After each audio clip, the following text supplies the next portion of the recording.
Olivia Mary de Havilland was born July 1, 1916, in Tokyo, Japan, to British parents Lillian Augusta Roos, a former actress, and Walter Augustus de Havilland, an English professor and patent attorney. Her sister, Joan, later to become famous as Joan Fontaine, was born the following year. Her surname comes from her paternal grandfather, whose family was from Guernsey in the Channel Islands. Her parents divorced when Olivia was just 3 years old, and she moved with her mother and sister to Saratoga, California. After graduating from high school, where she fell prey to the acting bug, Olivia enrolled in Mills College in Oakland. It was while she was at Mills that she participated in the school play, A Midsummer Night's Dream, and was spotted by Max Reinhardt. She so impressed Reinhardt that he picked her up for both his stage version and, later, the Warner Brothers film version in 1935. She again was so impressive that Warner executives signed her to a 7-year contract.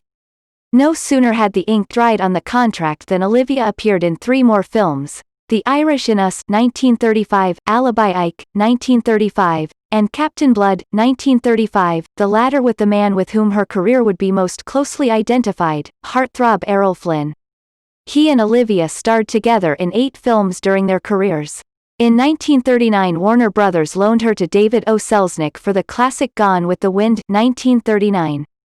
Playing the sweet Melanie Hamilton, Olivia received her first nomination for an Academy Award for Best Supporting Actress, only to lose out to one of her co-stars in the film, Hattie McDaniel.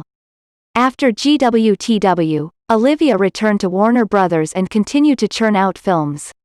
In 1941 she played Emmy Brown in Hold Back the Dawn 1941, which resulted in her second Oscar nomination, this time for Best Actress. Again she lost, this time to her sister Joan for her role in Suspicion 1941. After that strong showing, Olivia now demanded better, more substantial roles than the sweet young thing slot into which Warner's had been fitting her.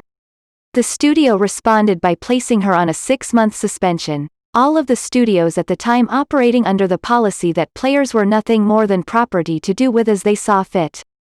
As if that weren't bad enough, when her contract with Warner's was up, she was told that she would have to make up the time lost because of the suspension.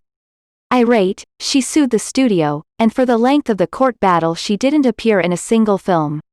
The result, however, was worth it.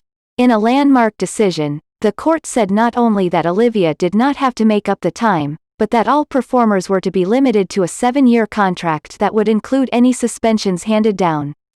This became known as the de Havilland decision. No longer could studios treat their performers